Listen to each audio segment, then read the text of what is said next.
Hi అండి, అందరికీ నమస్తే. Welcome to Bhavitha cooking channel. ఈరోజు వీడియోలో వచ్చేసి సమ్మర్ స్పెషల్గా ఎంతో టేస్టీ అయిన హెల్తీ జ్యూస్ రెసిపీని అయితే చూపిస్తానండి. ఈ మండే వేసవి కాలంలో అందరికీ, చిన్నపిల్లలకైనా పెద్దవాళ్ళకైనా సరే చల్లగా ఏదో ఒకటి తాగాలి అనిపిస్తూ ఉంటుంది కదా. అలాంటి టైంలో ఇంట్లో ఉండే వాటితోనే హెల్తీగా ఇలా పిల్లలకి జ్యూస్ చేసిస్తే పిల్లలకి హెల్తీగా ఉంటుంది. పిల్లలకైనా పెద్దవాళ్ళకైనా ఇంట్లో కూడా చాలా ఈజీ అండ్ సింపుల్గా హెల్తీ జ్యూస్ రెసిపీని అయితే తయారు చేసేసుకోవచ్చు. మరి ఇక లేట్ చేయకుండా ప్రాసెస్లోకి వెళ్ళిపోదామండి. అందుకోసం ముందుగా ఒక గిన్నెను తీసుకొని అందులోకి అరకప్పు దాకా బాదం పప్పును వేసుకోండి. ఈ బాదం మునిగేంత వరకు నీళ్ళను వేసుకొని కనీసం అంటే గంట నుండి 2 గంటల సేపు నానబెట్టేసుకొని పక్కన ఉంచుకోవాలి.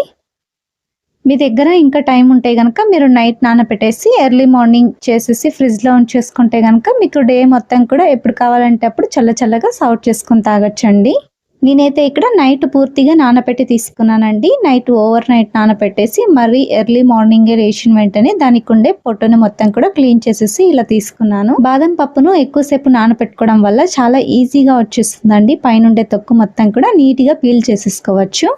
ఇలా పొట్టు తీసి పెట్టుకున్న ఈ బాదం పప్పును ఇలా ఒక మిక్సీ జార్ని తీసుకొని అందులోకి వేసుకోండి. అదే మిక్సీ జార్లోకి కొద్దిగా కుంకుమ పువ్వును కూడా వేసుకోండి. కుంకుమ పువ్వును వేసుకోవడం వల్ల కలర్ బాగా వస్తుంది. అలాగే ఆ స్మెల్, ఆ ఫ్లేవర్ కూడా చాలా బాగుంటుందండి. అలాగే ఇందులోకి 2 ఇలాచీని కూడా వేసుకోండి. కొద్దిగా 1/2 టీ స్పూన్ అంత పసుపును వేసుకోండి. పసుపు హెల్త్కి చాలా మంచిదండి.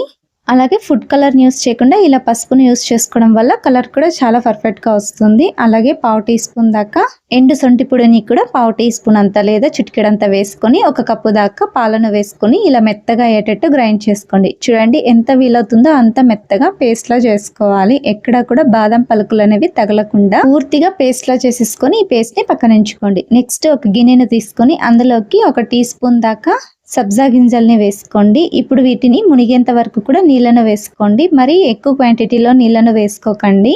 మనము నీళ్ళతో సహా జ్యూస్లోకి వేసేసుకుంటాం కాబట్టి మరి ఎక్కువ క్వాంటిటీలో నీళ్ళను వేసుకోకుండా కొద్దిగా, అంటే చిన్న కాఫీ గ్లాస్కి సగం గ్లాస్ దాకా వేసేసుకొని ఒకసారి మిక్స్ చేసి ఒక 15 నుండి అరగంట సేపు నానబెట్టుకొని పక్కన ఉంచుకోవాలి. నెక్స్ట్ స్టవ్ మీద ఒక బాండిని ఉంచుకొని అందులోకి ముందుగా చిన్న కాఫీ గ్లాస్తో 1/2 గ్లాసు దాకా నీళ్ళను వేసుకొని ఆ నీళ్లు మరలుతూ ఉన్నప్పుడు ఇందులోకి చిక్కటి 1/2 లీటర్ పాలను వేసుకోండి. ముందుగా నీళ్ళను వేసుకోవడం వల్ల మనకు అడుగున అంటుకోకుండా ఉంటాయండి. పాలు సగం అయ్యేంత వరకు కూడా మరలించుకోవాలి కదా.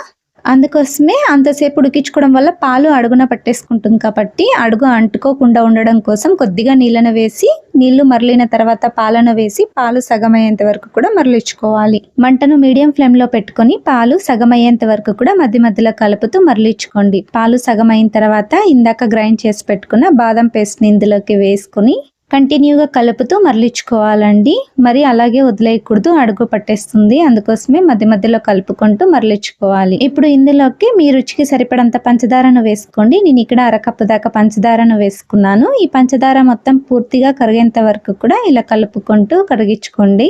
మంటను మీడియం టు హై ఫ్లేమ్లో పెట్టుకొని చూడండి, ఇలా ఒక పొంగు వచ్చేంత వరకు కూడా మరలించుకోవాలి. ఇలా పొంగు వచ్చిన తర్వాత మీగడ మొత్తం కూడా పాలల్లో కలిసేటట్టు మరొకసారి కలుపుకొనేసి మరొకసారి హై ఫ్లేమ్లో పెట్టుకొని పాలను ఇలా కంటిన్యూగా కలుపుతూ మీగడ మిక్స్ అయ్యేటట్టు కలుపుతూ ఉడికించుకోవాలండి.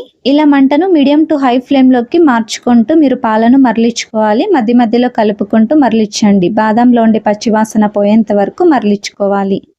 ఇలా కనీసం అంటే 3 నుంచి 4 నిమిషాల పాటు మరలించుకున్న తర్వాత స్టవ్ ఆఫ్ చేసుకోండి. చూడండి, కన్సిస్టెన్సీ అనేది ఇలా ఉండాలి. ఈ కన్సిస్టెన్సీలో ఉన్నప్పుడు స్టవ్ ఆఫ్ చేసుకొని పక్కన ఉంచుకోవాలి.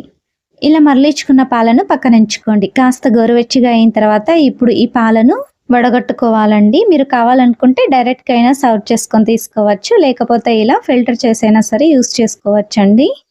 ఇలా ఫిల్టర్ చేసుకోవడం వల్ల పాలలో ఉండే మీగడ మొత్తం వెళ్ళిపోతుంది. అలాగే అక్కడక్కడ బాదం పలుకులు ఏమన్నా ఉన్నా కూడా వెళ్ళిపోతాయండి. అందుకోసమే ఇలా ఫిల్టర్ చేసుకోవాలి. చూడండి, గోరువెచ్చగా అయిన తర్వాత కన్సిస్టెన్సీ అనేది ఇలా ఉండాలి. ఈ పాలు స్టవ్ ఆఫ్ చేసుకున్నప్పుడు కన్సిస్టెన్సీ కన్నా కాస్త చల్లారిన తర్వాత థిక్ కన్సిస్టెన్సీలోకి వస్తాయండి ఈ పాలు అనేవి. అందుకోసమే స్టవ్ ఆఫ్ చేసుకున్నప్పుడే కన్సిస్టెన్సీని చెక్ చేసుకొని స్టవ్ ఆఫ్ చేసుకోండి. ఇప్పుడు ఇందులోకి ఇందాక నానబెట్టి ఉంచుకున్న సబ్జా గింజల్ని, అలాగే మీకు నచ్చిన డ్రై ఫ్రూట్స్ని చిన్న ముక్కలుగా కట్ చేసి వేసుకోండి. అలాగే మీరు ఇప్పుడే సర్వ్ చేసుకొని తీసుకోవాలి అనుకుంటే ఐస్ క్యూబ్స్ని వేసుకొని ఒకసారి బాగా కలిపేసుకొని సర్వ్ చేసుకొని తీసుకోండి. లేకపోతే కనుక 1 గంట సేపు ఫ్రిడ్జ్లో ఉంచి ఆ తర్వాత అయినా సరే మీరు సర్వ్ చేసుకొని తీసుకోవచ్చు. మీరు అప్పటికప్పుడు తీసుకోవాలి అనుకుంటే మాత్రమే మీరు ఐస్ క్యూబ్స్ని వేసుకోండి, లేకపోతే ఒక గంట సేపు ఫ్రిడ్జ్లో ఉంచి ఆ తర్వాత సర్వ్ చేసుకొని తీసుకోండి. అంతే, ఎంతో రుచికరమైన ఎంతో హెల్తీ అయిన ఎనర్జీ డ్రింక్ అనేది రెడీ అయిపోతుందండి. ఈ సమ్మర్లో ఇంట్లో ఉండే వాటితోనే ఇలా హెల్తీగా జ్యూస్ని ప్రిపేర్ చేసి ఇవ్వండి. పిల్లల నుండి పెద్దవాళ్ళు ప్రతి ఒక్కరు కూడా ఇష్టంగా తాగుతారండి. చాలా అంటే చాలా టేస్టీగా ఉంటుంది. ఇలా సర్వ్ చేసుకున్న తర్వాత మీరు కావాలనుకుంటే పైనుండి మరికొన్ని డ్రై ఫ్రూట్స్ని ఇలా గ్రైండ్ చేసి వేసుకోండి. మీకు నచ్చిన డ్రై ఫ్రూట్స్ ఏవైనా సరే ఇందులోకి వేసుకొని చాప్ చేసేసుకోండి. చాలా ఈజీగా ఉంటుందండి ఇందులో నుండి డ్రై ఫ్రూట్స్ని చిన్న చిన్న ముక్కలుగా చాప్ చేయడము. ఈ డ్రై ఫ్రూట్స్ చాపర్ వచ్చేసి నేను ఆన్లైన్లో తీసుకున్నాను. దీని లింక్ వచ్చేసి కింద ట్యాగ్ చేస్తాను, వెళ్ళి ఒకసారి చెక్ చేయండి.